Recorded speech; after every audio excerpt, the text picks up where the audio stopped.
चले हैं मथुरा को भगवान देख के मैया वही हैरान।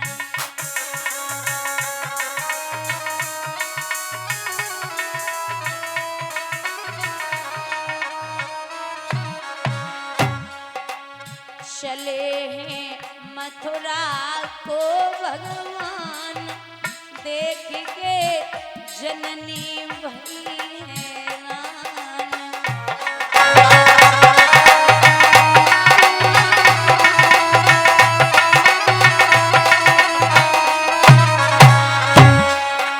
कान्हा जसोदा रोए के पास में आई बोली श्याम की पगड़ी कलाई।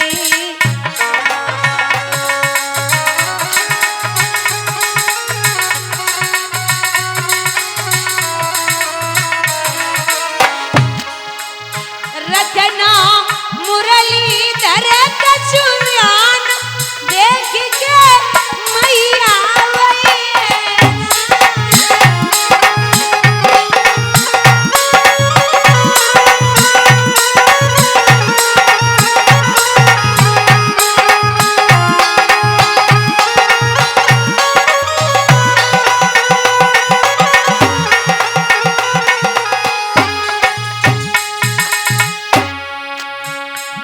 तुम लौट के जल्दी आना बूढ़ी मैया को भूल न जाना।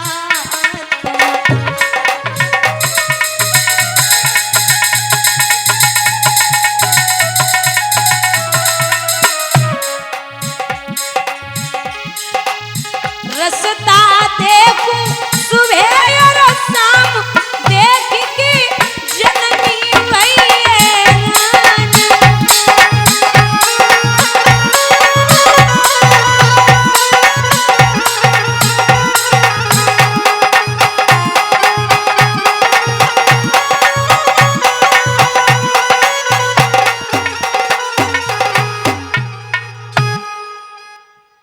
कृष्ण चले। गोपियां बार बार रोक रही, सब व्याकुल हैं। जब तक रथ दिखाई देता रहा तब तक तो मां यशोदा देखती रही। ऐसे ही रथ आंखों से ओझल हुआ, बेहोश होकर गिर पड़ी। धीरे धीरे कान्हा यमुना तट पर पहुंचे, वहां स्नान किया। और चाचा अक्रूर को एक बात कही, चाचा आप चिंता ना करो, मैं हूं भक्त का चाचा और भक्त हमेशा मेरा है। मैं सपने में नहीं भाता हूं, जो करता मेरा तेरा है।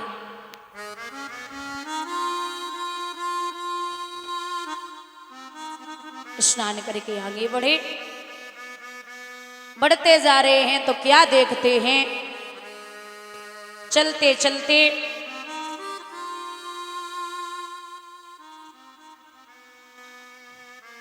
रथ उड़ता हुआ जा रहा है। महाराज जब मथुरा नगरिया की निकटता है तो वहां क्या देखा, एक कंस का धोबी आ रहा है। ये वही धोबी है जो त्रेता युग में मैया सीता को जब रावण ले गए थे, रघुनाथ जी वापस लेके आए। इस धोबी की धोबिन गायब हो गई। जब पुनः वापस आई तो उसने बहुत मारा और जवाब दिया है कि मैं वो राम नहीं हूं जो सीता को रावण के यहाँ से आई हुई थी और रख लिया। भगवान ने कहा कि मैं अभी मर्यादा के बंधन में हूं, लेकिन द्वापर में सब बात का बदला अवश्य लूंगा। कृष्ण और राम दोनों ही विष्णु के अवतार हैं, कृष्ण और राम। राम और कृष्ण में एक ही चीज, एक फर्क है। राम ये सिखाते हैं कि मर्यादा में रहते कैसे हैं। राम जी ये सिखाते हैं कि मर्यादा में रहते कैसे हैं, और कृष्ण ये सिखाते हैं कि मर्यादा में रखते कैसे हैं। बोलिए गोविंद भगवान की। भगवान ने कहा कि मैं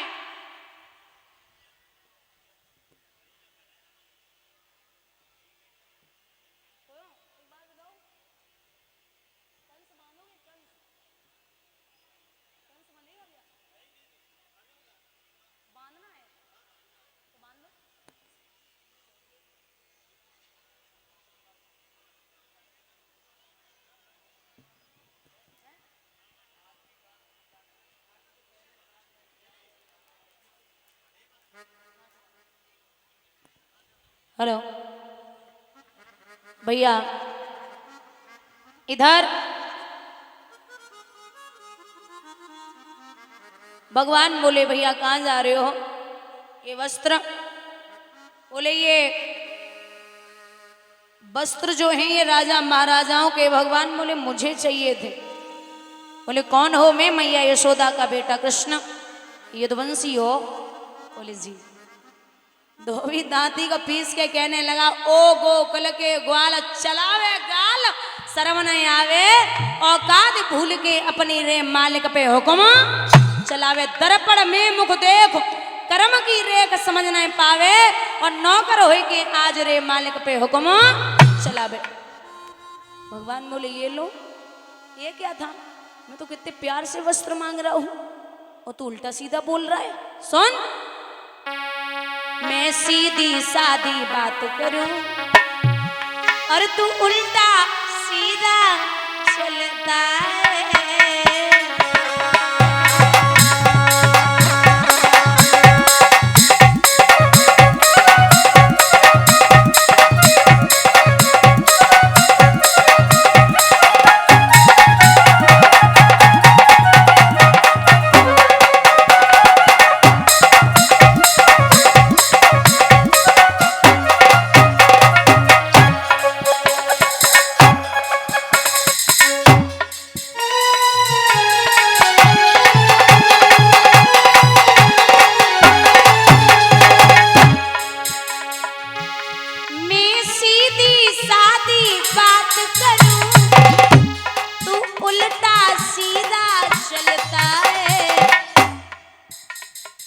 मेरे मीठे बचनों पे,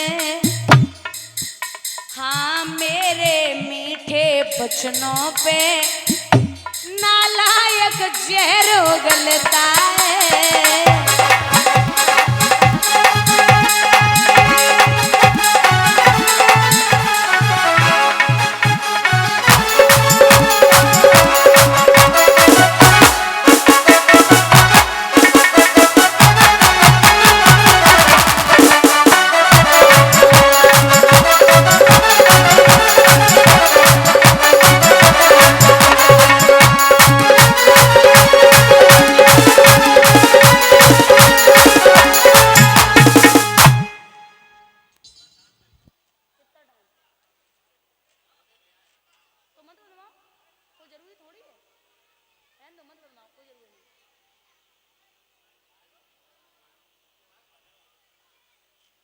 बंधु यहाँ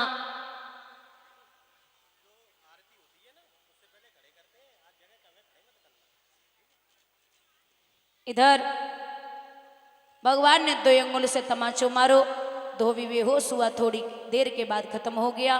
भगवान ने वस्त्र उठाए, आगे बढ़े। एक सुनामा नाम के समुद्र के रूप में बह रहे हैं, ऐसा विद्वानों का मत है। तीसरी है भूदेवी। ये जो पृथ्वी है ये भगवान की पत्नी है। हम लोग जब सुबह उठते हैं तो सबसे पहले माँ को चरण वंदन करते हैं। ये भगवान की पत्नी है तीसरी। एक दिन भगवान ब्रजा के साथ बैठे विहार कर रहे थे, तो दामा ने जाकर के कहा राधा से कि तू यहाँ लेटी है, तेरे कृष्ण ब्रजा के साथ बैठे। तो राधा क्रोध में गई,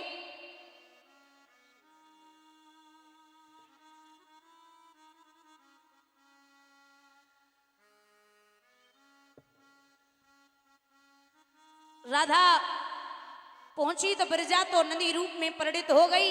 भगवान अंतर ध्यान हो गए। कोप भवन में राधा लेट गई। ब्रजवासी सभी इकट्ठे हो गए। तो दामा ने कहा मान जा राधा, अब कृष्ण इतना मना रहे। बोले नहीं मान रही। कृष्ण ने फिर कहा कि देख देवी, मैं तेरी सौगंध खाता हूं, इतना प्रेम में किसी से नहीं करता जितना मैं आपसे करता हूं। वो तो ब्रजा से कुछ काम था तो बात कर रहे थे। राधा नाय मानी। दामा पास में खड़ा था।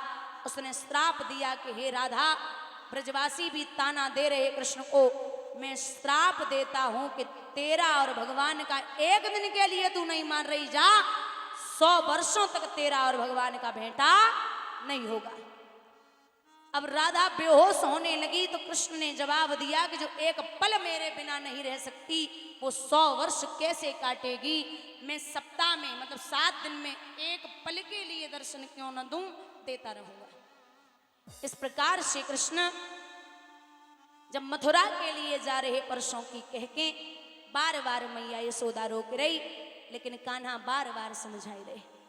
गोपियां बोली, कृष्ण आप मेरी लाखों के चूनर फाड़ देना, मेरी रोज 100 मटकियां फोड़ देना, मैं कभी भी माँ को उल्हाना देने नहीं आऊंगी, लेकिन हमें छोड़ के मत जाओ। कौन किसको समझाए। भगवान बोले कि कर्मन से मिलनो भयो और कर्म ही बिछुड़ाए।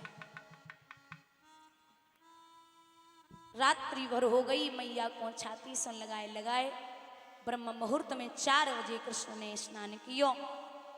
बलराम कृष्ण दोनों स्नान करके रथ की तरफ बढ़े